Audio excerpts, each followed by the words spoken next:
Congo Synthèse. La synthèse des infos de la RDC, l'Afrique et le reste du monde. Une seule adresse. www.congosynthèse.com.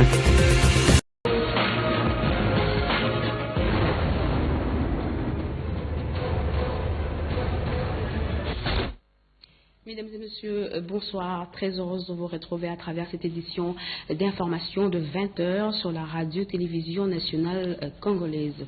Ouvrons ce journal par la chambre basse du Parlement où le vice-premier ministre, ministre de l'Intérieur, Évariste Boshab, a présenté sa réplique aux nombreuses questions des élus du peuple sur le calendrier électoral global et l'effectivité de l'installation des nouvelles provinces, suite à la question orale avec débat lui adressé par le député Christophe Lutundula. Jean-Pierre Henry et Kassanga Mbengoussi de Kiliamboko. Le gouvernement central donne-t-il les signes d'une réelle volonté d'organiser les élections dans le délai? Le vice-premier ministre et ministre de l'Intérieur et Sécurité, Évariste Boshab, est affirmatif en choisissant d'étayer sa conviction par le nombre de projets de loi initiés par le gouvernement central et leur promulgation par le président de la République, Joseph Kabila Kabange. Que savoir de la mobilisation de ressources financières? La réponse a pris les contours des assurances livrées tout récemment par le président de la CENI, Abbé Apollinaire Malou Malou. Problématique de l'installation de nouvelles provinces et son incidence sur les élections. Il n'y a pas de rapport d'exclusion entre les deux processus et encore moins l'un ne s'érige pas un obstacle par rapport à l'autre pour ne pas décider de leur finalisation. S'agissant du prétendu viol de la Constitution avec le non-enrôlement des majeurs, le vice-premier ministre et ministre de l'Intérieur et Sécurité Évariste Boshab a préféré emprunter la voie de la réserve en laissant le traitement de la question aux soins de la Cour constitutionnelle en vertu du principe de la séparation du pouvoir. Enfin, sur l'indépendance de la CENI, elle réside dans l'exclusivité de ses compétences, mais ne se ferme pas cependant à la contribution d'autres institutions dans l'accomplissement de sa mission. Évariste Boshab a également installé les commissions d'installation des nouvelles provinces. Ils ont 30 jours pour faire l'état des lieux des nouvelles provinces, nous dit Robert Ndaïtchisisi. Le train de la décentralisation a bel et bien quitté la gare ce samedi 18 avril 2015 avec l'installation des commissions de la mise en place des nouvelles provinces.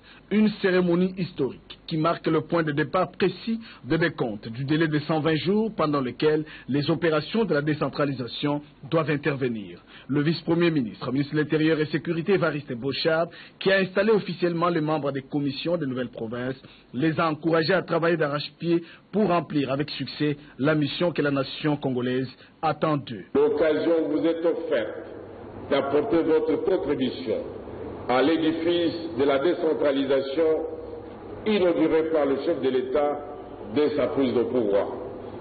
L'occasion vous est donnée de démontrer que l'impossible n'est pas congolais par votre engagement et détermination. Les 26 provinces seront effectives au mois de juin prochain. Il s'agit là de faire en sorte que l'avenir reste ouvert pour que chacun garde l'espoir de mieux vivre. Je reste convaincu que le résultat de vos travaux aideront à apaiser les inquiétudes récurrentes exprimées par les sceptiques quant à la survie sur le plan d'infrastructure des nouvelles provinces. Ils sont au total 15 membres pour chaque province à démembrer. Ces commissions installées ce samedi 18 avril 2015 auront 30 jours pour, entre autres, faire un état des lieux de la province, dresser l'actif et le passif de la province, repartir entre les nouvelles provinces et le patrimoine, ainsi que les ressources humaines et financières communes. Les 15 membres de chaque commission ont reçu des outils nécessaires pour l'accomplissement de leur mission, en l'occurrence une loi de programmation du 28 février 2015 fixant les modalités précises des opérations d'installation des nouvelles provinces.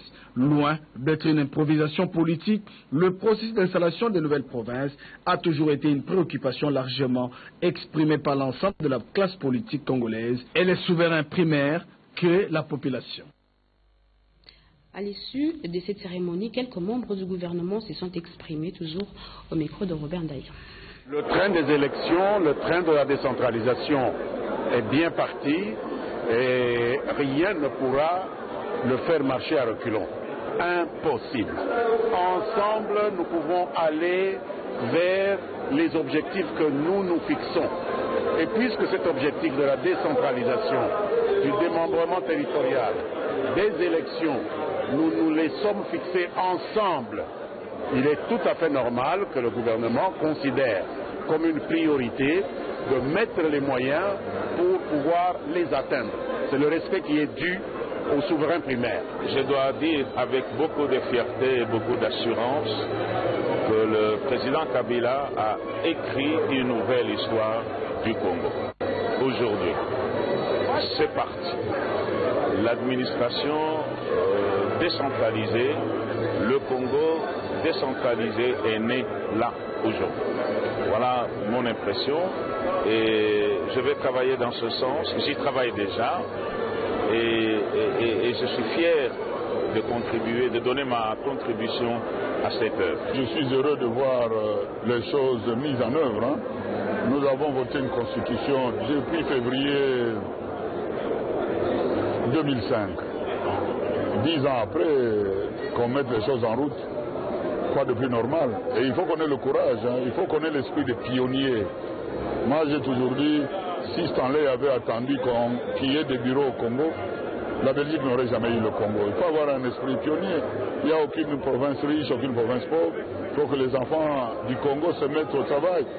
D'où qu'ils viennent. Moi je suis même contre ceux qui pensent qu'il faut nécessairement être originaire entre guillemets de la nouvelle province pour y travailler. Non, c'est pas bon. Moi dans mon cabinet, j'ai des gens venant d'autres provinces et je ne m'en plains pas du tout. Au chapitre des finances, c'est un pari gagné pour la RDC qui vient de participer aux assemblées annuelles du printemps. Notre pays a eu gain de cause et va participer à la rotation des postes à tous les niveaux de responsabilité. Oscar Mbalkaïch, notre envoyé spécial, nous en parle. Avec le vice-président de la Société financière internationale du groupe de la Banque mondiale, M. Jingdong Yua, il s'est agi d'étudier avec la délégation de la RDC les voies et moyens pour aider ce pays à asseoir sa politique monétaire. La Société financière internationale SFI est déterminée à aider la République démocratique du Congo à financer son économie à partir de la monnaie locale, le franc congolais. En croire le ministre des Finances, Henri Yavmoulang, ceci constitue un appui considérable dans le cadre de la dédollarisation de l'économie congolaise. La visite de la salle des marchés a sanctionné cette séance de travail. Let me say that a vibrant financial sector is key to provide financing for economic development. Un secteur financier vibrant est nécessaire pour fournir les financements qu'il faut dans une économie. So in DRC, we have a roadmap. The first means for IFC to obtain local currency finance would be to enter into a swap agreement with the central bank. Et en RDC, nous avons un programme dont la première étape du programme, c'est de signer un accord de swap avec la Banque centrale. Et grâce à cette ligne de swap, éventuellement, la SFI pourra avoir des financements en francs congolais qui seront par ailleurs utilisés pour financer des entreprises locales, que ce soit des PME ou toute entreprise congolaise. La bonne chose, c'est que ça va envoyer un signal dans le marché selon lequel la monnaie locale congolaise peut être effectivement utilisée pour financer des projets du secteur privé. Du côté RDC, principalement de la Banque centrale du Congo, tous les travaux techniques liés à ces projets sont presque à terme. Et la Banque centrale du Congo n'attend que recevoir cet appui financier, a conclu le gouverneur Deogracias Mutombo Mwanayimbo. Comment faciliter le transit des marchandises et lutter contre la fraude au poste frontalier de Loufou? Le gouvernement veut commencer quelque part. D'abord, il faut construire un bâtiment des ventes abriter tout le service œuvrant aux frontières. Le poste frontière de Loufou est aujourd'hui un poste important en matière de transit de marchandises en provenance de l'Angola ou à la sortie de la RDC pour l'Angola et également pour la maximisation des recettes. S'il faut compter autant de conteneurs qui franchissent la frontière et le flux du commerce transfrontalier, il y a de quoi doter ce poste d'infrastructures appropriées pour le dynamisme des services et la rigueur dans la lutte contre la fraude. D'ici la semaine prochaine va débuter les travaux de construction d'un grand bâtiment administratif où vont œuvrer tous les services de perception. Lors de cette descente à Louf, le DGA de la DGDA Gabriel Mouepou a annoncé par la même occasion le processus qui sera désormais mis en place pour la perception sans déranger les produits en détail. Ce poste frontalier prend de l'importance. Les travaux vont prendre plus ou moins 5 à 6 mois pour construire un grand immeuble. Mais en attendant la réalisation de cet immeuble-là, nous avons pensé qu'on peut aussi poser une construction en matériaux préfabriqués juste à la frontière. Ce sera plus facile pour la douane de traiter avec les grands opérateurs économiques, de traiter avec la population qui vient au marché. Les vérificateurs et inspecteurs des impôts ainsi que les huissiers fiscaux ont prêté serment ce samedi devant le directeur général de la DGI et le procureur de la République près le tribunal des grandes instances de la Gombe. Elisabeth Moussoula. Au total, 856 agents de la Direction générale des impôts ont prêté serment ce samedi 18 avril 2015 à l'explanade de l'hôtel des impôts. Il s'agit des vérificateurs polyvalents, officiers de police judiciaire à compétences restreintes pour constater les infractions en matière fiscale, les huissiers fiscaux, les inspecteurs des impôts et les réviseurs principaux des impôts. C'était devant le président du tribunal des grandes instances de la Gombe et du procureur de la République près le tribunal des grandes instances de la Gombe. Pour le directeur général des impôts, Dieudonné Lokadimoga, cette cérémonie qui intervient 10 ans après, c'est une façon de reconnaître les rapports avec l'assiette, les contrôles et les recouvrements. L'objectif est de renforcer l'application de la législation fiscale. Leur mission, c'est la mobilisation de recettes selon la loi. Les agents des impôts concernés peuvent également exercer sur l'autorisation du procureur de la République territorialement compétent le droit de visite et de saisie consistant à effectuer des descentes en tout lieu, même privé, où les pièces et documents nécessaires à leur investigation sont susceptibles d'être détenus et procéder à leur saisie, quel que soit le support, lorsqu'ils estiment qu'il existe des présomptions qu'un contribuable se soustrait à l'établissement ou au paiement des impôts, droits et taxes, en omettant sciemment de passer des écritures ou en passant des écritures inexactes ou fictives dans des documents comptables dont la tenue est imposée par la législation fiscale en vigueur. Lancement aujourd'hui du Conseil international de sport militaire et c'est tout naturellement le ministre de la Défense nationale Emengoi Mukena qui a donné le goût des activités au terrain sportif Konkokolo. Madeleine, bienvenue Lusala. Emengoi Mukena Lusadiese, ministre de la Défense nationale, ancien combattant et réinsertion, vient de donner le coup d'envoi des activités du CISM.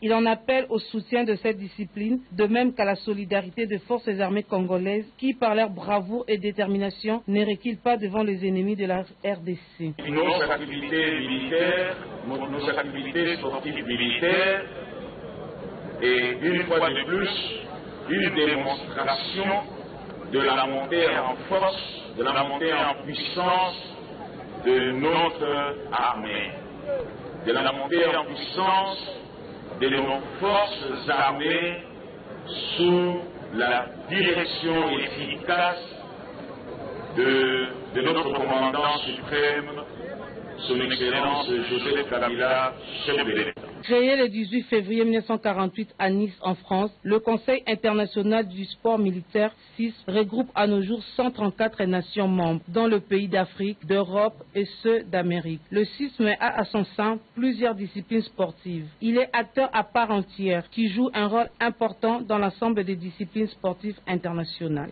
Le CIS est devenu un acteur à part entière que la communauté sportive internationale ne peut désormais plus ignorer. Il joue un rôle important dans la formation des athlètes et des élites.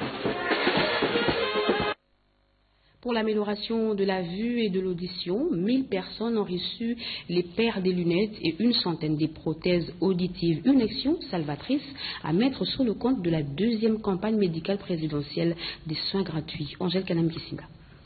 Des difficultés de lecture. Je n'arrivais même plus à lire les messages de mon téléphone. Maintenant, je vois très bien. Je peux lire.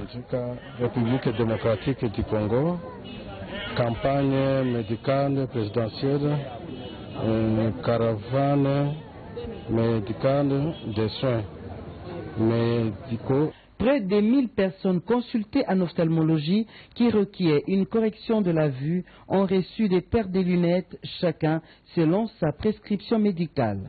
C'est le coordonnateur de la campagne médicale présidentielle, le docteur Kangoudia Joseph, qui a procédé à cette opération avant de rassurer tous les patients. Et l'étape d'aujourd'hui consiste en une première remise, à une première cérémonie de remise des lunettes, mais aussi des prothèses auditives. Puisque l'initiateur nous avait mandaté et instruit d'aller jusqu'au bout de la mission, c'est ainsi que nous avons organisé une première séance parce qu'il y aura une deuxième.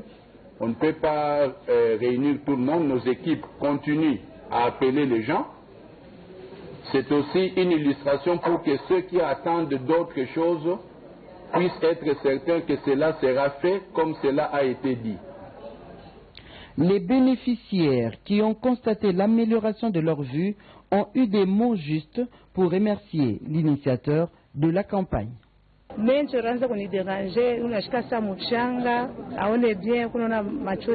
yeux me dérangeaient beaucoup. J'avais des picotements et des larmes. J'ai dit merci à Maman Olive pour son aide.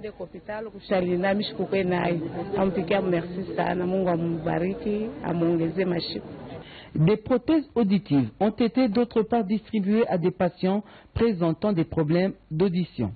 Parmi les cas de surdité, on a noté celles légères, moyennes et profondes.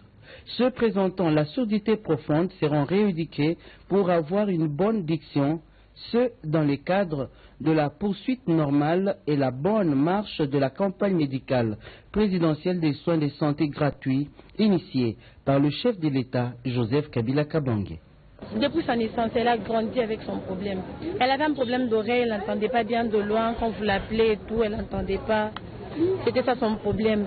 Et là, quand on lui a donné la prothèse, ça l'aide. Quand elle est loin comme ça, vous l'appelez Rachel, elle vous regarde, vous la saluez, elle répond. Oui, je peux l'appeler Rachel.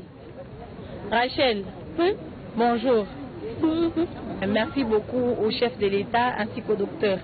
Les nombreux patients servis aujourd'hui ont manifesté leur grande satisfaction. Je rends gloire à l'Éternel. Que Dieu bénisse le couple présidentiel, car je peux de nouveau entendre. Mimi napigia asante Papa Joseph na Mama Olive. Mungu awabariki sana kwa kazi wanafanya. Shiba sio kushikia leo tunashikia. Pour Kisangani, les élections pointent à l'horizon, vous le savez, et les jeunes de l'équipe Tout Solide Malekessa sont venus assurer le gouverneur Jean Bamanissa de leur soutien à sa candidature à la députation provinciale. Regardez.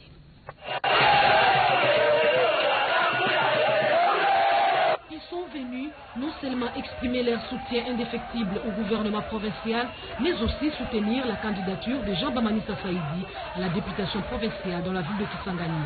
Convaincus des actions de développement posées par les gouverneurs de province, les supporters de la formation sportive et du Tout Solide Malekessa vont vers l'autorité provinciale lui exprimer leur détermination de l'accompagner pour la réussite de son programme. Nous allons soutenir jusqu'à la fin, jusqu'au bout.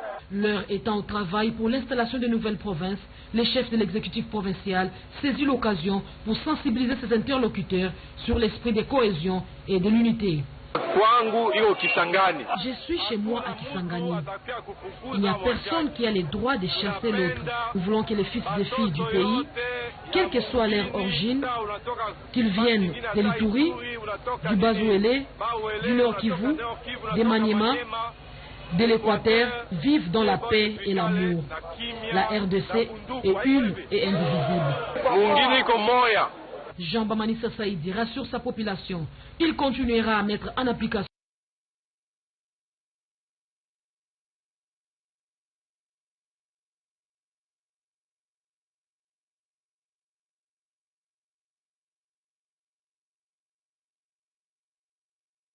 chasser l'autre. Nous voulons que les fils et filles du pays, quelle que soit leur origine, qu'ils viennent de l'Ituri, du Bazouélé, du Nord Kivu, des Maniema, de l'Équateur, vivent dans la paix et l'amour. La RDC est une et indivisible. Jean Bamanissa Saïdi rassure sa population. Il continuera à mettre en application la vision du chef de l'État, celle de la reconstruction. Que chacun apporte son expertise pour que ce que nous avons commencé ne s'arrête. Nous disons que les travaux d'asphaltage vont se poursuivre et c'est la grâce au soutien du chef de l'État, Joseph Kabila Kabange. Notre souci est que le pays se développe et que notre mentalité change. La restitution du découpage reste et demeure une préoccupation majeure du gouvernement provincial, indique Jean Bamanissa Saïdi. En réponse à la requête de Malekessa, le gouverneur de province promet d'apporter son appui pour que l'équipe se rende à Bouni. La ville de Kikwit, elle, revêt sa plus belle robe, et ce, après les travaux d'assainissement effectués par les jeunes du Palou. Vital Pagabita. Les jeunes du parti Lumumbiste unifié sont déterminés à combattre l'oisiveté sous toutes ses formes pour s'adonner aux travaux de cantonnage manuel. Ainsi, du 13 au 14 avril 2015, la jeunesse du Palou, habitant la ville de Kikwit, bastion de l'Umumbisme, a réussi à assainir la plupart des artères et autres quartiers de la ville de Kikwit. Et ce, grâce aux dons de matériel aratoire du vice-premier ministre Willy Makashi au cadre du Palou, parti cher au patriarche Antoine Gizenga. Une centaine de bêches, des houes, des râteaux, des machettes, des coupes-coupes ont permis à ces jeunes courageux d'évacuer les égouts et autres caniveaux bouchés depuis longtemps. Bien plus, ils ont pu remblayer les nids de poules à l'aide d'un tracteur en location. Après cette action, et la population s'en est réjouie fortement et demandé au vice-premier ministre Willy Makashi de continuer à encourager ce genre d'initiatives qui contribuent au développement du Bandundu à partir de Kikwit. À la Ligue des femmes de l'Alliance des forces démocratiques du Congo, AFDC, l'heure est à l'atelier de formation et d'échange sur l'autonomisation de la femme face à la santé de la reproduction et accès solidaire aux soins de santé de qualité. C'était en présence de l'autorité morale Modeste Bahati Lukwebo. Regardez. C'est une salle bien constituée des femmes de la Ligue des femmes de l'Alliance des forces démocratiques du Congo et alliés, mais aussi des hommes genrés de ce parti politique de la majorité présidentielle venus de toutes les fédérations de la ville-province Kinshasa pour assister à cet atelier consacré à l'autonomisation de la femme face à la santé de la reproduction et l'accès solidaire aux soins de santé de qualité.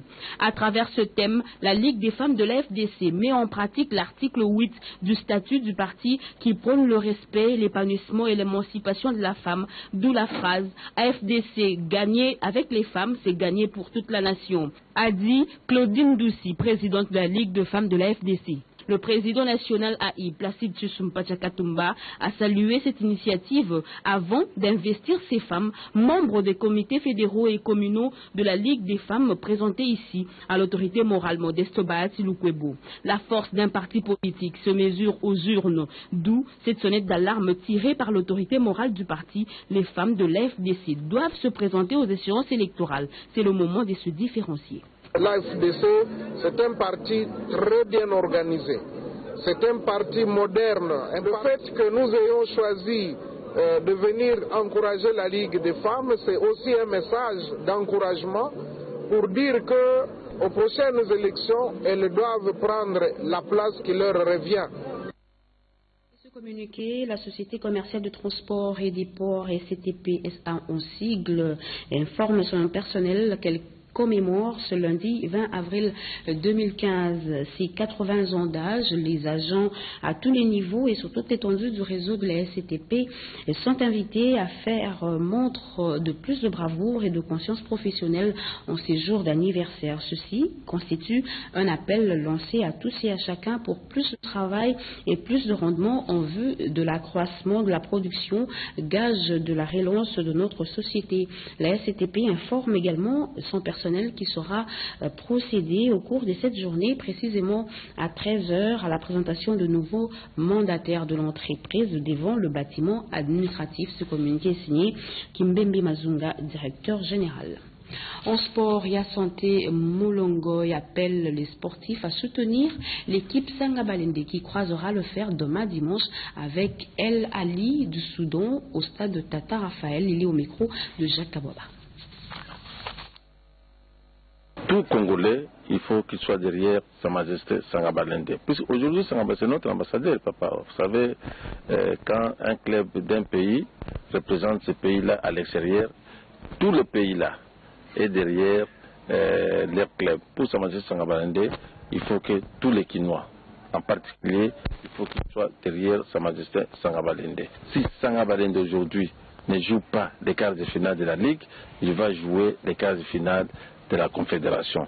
Et s'il joue les quarts de finale de ces deux compétitions, et je vous parle avec conviction encore, Sangabalende va jouer les demi-finales, l'une de l'autre de cette compétition africaine des clubs. Pourquoi pas? Parce que Sangabalende, il est bien organisé et il est bien soutenu par le peuple congolais. Maintenant ici, je m'adresse au gouverneur qui est le président de Sa Majesté Sangabalende, le prince Ngoï Kassanji Kassayan. Je dis ceci. Monsieur le Président, il ne faut pas suivre ces gens-là qui viennent avec leur magouille pour vous décourager.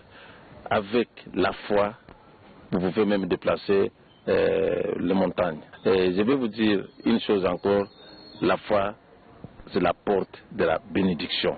Et vous serez toujours vainqueur. Désormais, l'école de santé publique de l'université de Kinshasa a un nouveau comité de gestion. Il est nommé au terme d'un arrêté signé ce vendredi 18 avril 2015 par le ministre de l'Enseignement supérieur et universitaire, le professeur Théophile Mbemba Fundu, pour un mandat de 3 ans. Il a désigné comme directeur de l'école de santé publique de l'université de Kinshasa le professeur Okito Londa Wemankoy Emile. Le patron de l'ESU a nommé aux fonctions en regard de leur nom pour un mandat de 3 ans le directeur adjoint chargé de la recherche et bibliothèque, le président, le professeur Kaba Kinko Didine, le coordonnateur chargé des affaires académiques, pédagogiques, secrétaire rapporteur, le professeur Dikamba Madia, coordonnateur chargé du centre hospitalier du Moamba, membre, le docteur Siangani Nzama Odon, coordonnateur chargé de l'administration et finances, membre, et Tombo Evariste, sont abroger toutes les dispositions antérieures contrairement au présent arrêté, et le secrétaire général à l'enseignement supérieur et universitaire est chargé de l'exécution du présent arrêté qui entre en vigueur à la date de sa signature. Une page noire dans ce journal, le directeur du Mawata de la RTNC n'est plus. Il a tiré sa révérence dimanche dernier à l'hôpital de Kintambo. Sa mise en terre a eu lieu ce samedi au cimetière de Kinkoli dans la commune de Lanty-les-Regardez. La RTNC vient de perdre encore une fois l'un de ses cadres. Il s'agit du directeur Juma Ouatta Makoko Asker. Il est né à Kindu, dans le Maniema, le 25 juillet 1946. Voici, il vient de nous quitter après une longue maladie. Il est décédé à Kinshasa le dimanche 12 avril 2015 à l'hôpital de Kintambo. La levée du corps a eu lieu le vendredi 17 avril 2015 à la morgue de l'hôpital pédiatrique de Kalem-Pelembe. Travailleur, courageux et engagé au service, ce sont ces qualités qui font de lui un journaliste formateur. Il fut successivement sous-directeur formateur à l'Institut congolais de l'audiovisuel ICEA, directeur de la RTNC, station provinciale Maniema, ainsi que conseiller du DG de la RTNC.